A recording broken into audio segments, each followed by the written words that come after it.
Avoir la crainte de Dieu ne signifie pas avoir peur de lui, mais se rappeler combien nous sommes petits devant Dieu et son amour, et que notre bien se trouve dans le fait de s'abandonner avec humilité, respect et confiance entre ses mains, tout comme un bébé avec son papa. C'est ainsi que le pape François a parlé de la crainte de Dieu, 7e et dernier don de l'Esprit Saint, dans la catéchèse qui s'est tenue ce mercredi matin, place Saint-Pierre, devant plus de 35 000 fidèles. La crainte de Dieu, a expliqué le pape, ne fait pas de nous des chrétiens timides, serviles, mais au contraire fait de nous des chrétiens convaincus, enthousiastes, qui ne demeurent pas soumis au Seigneur par peur, mais parce qu'ils sont touchés et conquis par son amour. Et la crainte de Dieu est aussi une alarme face au péché, parce que quand une personne vit dans le mal, quand elle blasphème contre Dieu, quand elle exploite les autres, alors la sainte crainte de Dieu nous met en alerte. Attention, avec tout ce pouvoir, avec tout cet argent, avec tout ton orgueil, toute ta vanité, tu ne seras pas heureux. Ma voi pensate che una persona corrotta sarà felice dall'altra parte? No. Mais pensez-vous qu'une personne corrompue sera heureuse à côté de ça? Non. Mais tout le fruit de sa corruption a corrompu son cœur. Et il lui sera difficile d'aller vers le Seigneur. Je pense à ceux qui pratiquent la traite des personnes et le travail esclave. Pensez-vous que ces gens ont dans leur cœur l'amour de Dieu, celui qui pratique la traite des personnes, celui qui exploite les personnes par le travail esclave? Non, ils n'ont pas la crainte de Dieu, et ils ne sont pas heureux, ils ne le sont pas. Je pense à ceux qui fabriquent les armes pour alimenter les guerres. Ce jeudi 12 juin, on célèbre la journée mondiale contre le travail des enfants. Des dizaines de millions d'enfants, vous entendez bien, hein? Des dizaines de millions d'enfants sont contraints de travailler dans des conditions dégradantes, exposés à des formes d'esclavage et d'exploitation, comme aussi aux abus, maltraitance et discrimination.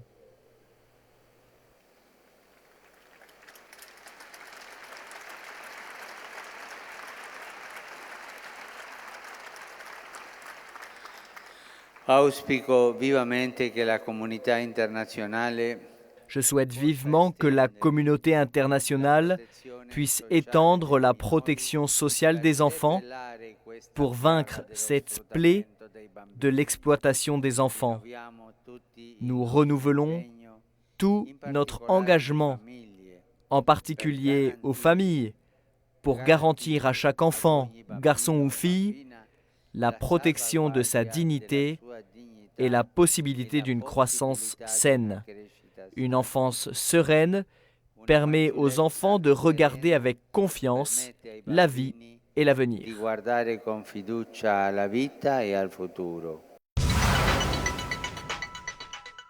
Vendredi 13 juin, le pape François a reçu le président de la République dominicaine, Danilo Medina Sanchez. Cette rencontre a été l'occasion pour les deux parties d'exprimer leur appréciation quant aux bonnes relations entre la République dominicaine et le Saint-Siège, mettant en évidence la précieuse contribution sociale que l'Église offre au pays, particulièrement dans les secteurs de l'éducation, de la santé et de la charité. Des questions d'intérêt national et régional ont été passées en revue, en particulier celles sur les récentes mesures qui facilitent le processus de naturalisation des immigrants dans le pays. Imitons Jésus. Il parcourt les rues et n'a pas planifié ses rencontres avec les pauvres, les malades ou les personnes handicapées qu'il croise au long du chemin. Mais à la première rencontre, il s'arrête, devenant une présence qui nous aide, un signe de la proximité de Dieu qui est bonté, providence et amour. C'est ce qu'a dit le pape François devant plusieurs milliers de membres de la Confédération des Miséricordiers d'Italie qui remplissaient ce samedi la place Saint-Pierre. Les miséricordiers, a expliqué le pape, sont une ancienne expression du laïcat catholique, bien enracinée dans le territoire italien. Et ils témoignent de l'évangile de la charité. Il est essentiel que nos paroles, nos actions, nos attitudes expriment la solidarité, la volonté de ne pas rester étrangers à la souffrance des autres, et ce, avec une chaleur fraternelle et sans tomber dans le paternalisme, a conclu le pape. C'est une contradiction de penser que des chrétiens se haïssent. C'est ce que cherche toujours le diable, nous faire nous haïr car il sème la zizanie par la haine, lui qui ne connaît pas l'amour de Dieu. C'est ce qu'a expliqué le pape ce dimanche avant la prière de l'Angélus récitée depuis la fenêtre du palais apostolique.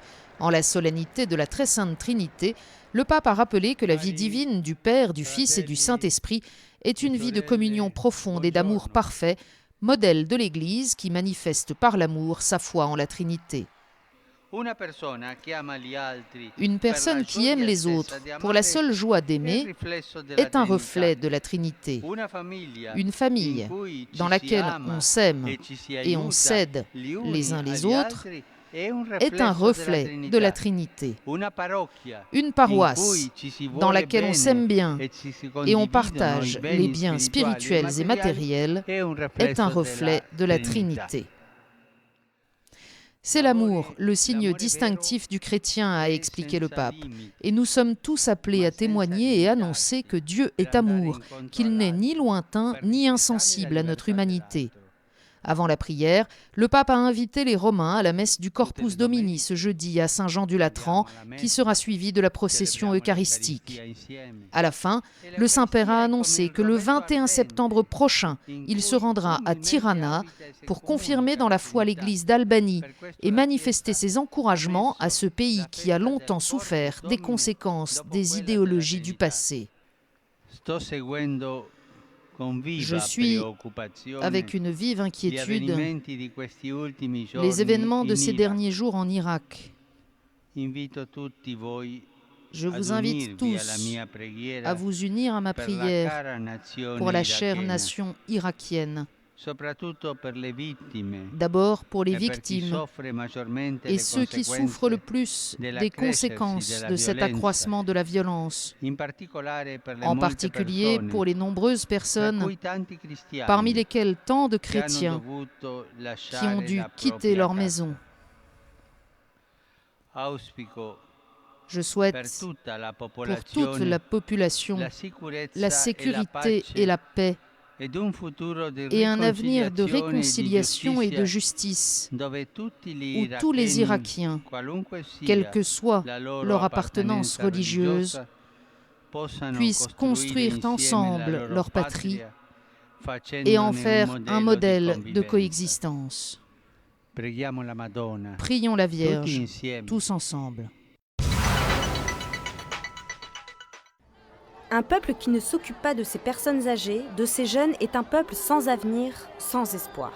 C'est ce que le pape François a rappelé lors d'une rencontre avec la communauté Sant'Egidio dans le quartier du Trastevere à Rome, où elle est née, en présence de volontaires, de personnes pauvres, de personnes âgées et de personnes handicapées et d'immigrés qui sont assistés par la communauté. En tout, plus de 10 000 personnes étaient rassemblées sur la place Santa Maria in Trastevere. Dans l'église, le pape a écouté le témoignage de certaines d'entre elles et a souligné à quel point il était important que l'attention envers les pauvres se matérialise par des rencontres, des embrassades, de sorte que l'on confonde les personnes aidantes et les personnes aidées. Puis le pape a dénoncé la culture du rejet, fille d'une économie qui donne la priorité à l'argent et non aux personnes, et qui exclut les jeunes. En Europe, 75 millions de jeunes de moins de 25 ans ne travaillent pas et n'étudient pas. L'Europe est fatiguée. Nous devons l'aider à rajeunir, à trouver ses racines. C'est vrai, elle a renié ses racines. C'est vrai, mais nous devons l'aider à les retrouver. Le temps de la miséricorde est venu, a affirmé le pape, invoquant la solidarité, un mot chrétien, le dialogue qui n'est possible qu'à partir de sa propre identité. Puis le pape a visité le siège romain de la communauté Sant'Egidio. Il a invité cette dernière à suivre la route intitulée « Prière, pauvres et paix » en faisant grandir la compassion et la tendresse dans le cœur de la société.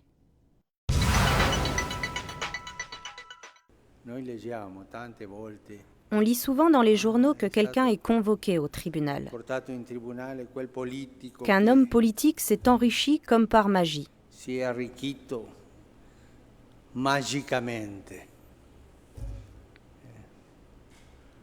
È stato portato in tribunale quel capo di azienda.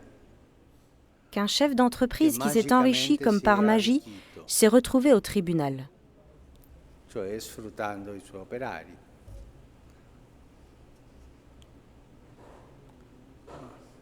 Si parla troppo di un prelato. On parle beaucoup d'un prélat qui s'est trop enrichi. Che si è arricchito troppo e ha lasciato il suo dovere pastorale et qui a négligé son devoir pastoral pour s'occuper de son pouvoir.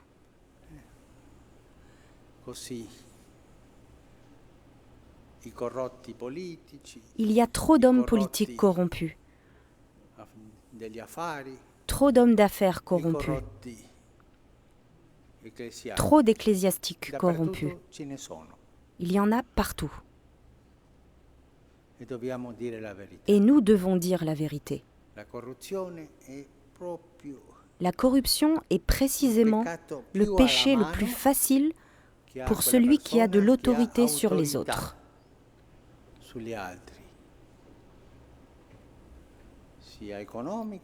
Tant économique que politique ou ecclésiastique. Nous sommes tous tentés par la corruption. C'est un péché très facile. Car lorsqu'on détient une autorité, on se sent puissant, presque comme Dieu. C'est pour cela que Jésus disait « Voyez comme les chefs des nations tyrannisent leur peuple, comme les princes oppriment leur peuple. »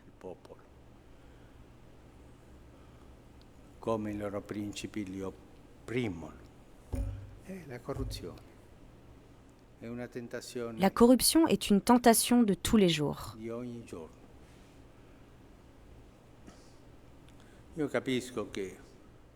Je comprends qu'un homme politique, un entrepreneur, un prélat puisse tomber dans ce péché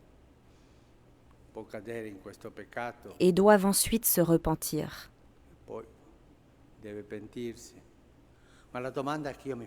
Mais la question que je me pose est, qui fait les frais de cette corruption? Ah, celui qui doit payer, c'est celui qui transporte l'argent. Non, ça c'est l'intermédiaire. La corruption, c'est le pauvre qui en souffre. La corruption de ce roi, c'est Naboth qui en paie les conséquences. L'homme pauvre fidèle à sa tradition, à ses valeurs, fidèle à l'héritage qu'il a reçu de son père.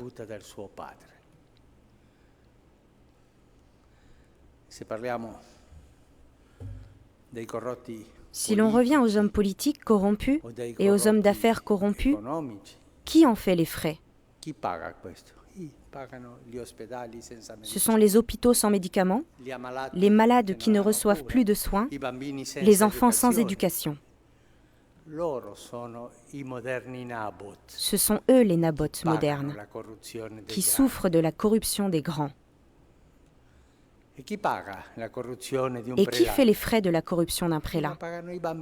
Ce sont les enfants qui ne savent pas faire le signe de croix, qui ne connaissent pas le catéchisme, qui ne se sont pas soignés. Ce sont les malades auxquels on ne rend pas visite, les détenus qui ne reçoivent pas une attention spirituelle. Ce sont les pauvres qui en font les frais de la corruption. Les pauvres matériels et les pauvres spirituels. Bonjour, sans nul doute, vous ne pouvez manquer dans vos médias les petites phrases bien senties du pape, certains de ses appels à la paix ou encore plusieurs de ses gestes inédits. Mais nombre de textes publiés régulièrement par le pape au Vatican passent inaperçus et ne sont guère repris dans nos grands médias. Comme chaque année, le pape pourtant a publié ce week-end ce message du pape pour la journée missionnaire mondiale 2014, une journée missionnaire qui sera célébrée mi-octobre. Alors vous imaginez bien qu'un message publié samedi sur le rôle missionnaire de l'Église, qui plus est pour une journée qui sera célébrée dans 4 mois, ne fera pas la une de nos grands journaux. Mais pourtant, le pape dit ici des choses aussi simples qu'essentielles, parce que nombre de personnes ne connaissent pas Jésus-Christ, écrit ainsi le pape, la mission agentes, c'est-à-dire l'activité missionnaire de l'Église.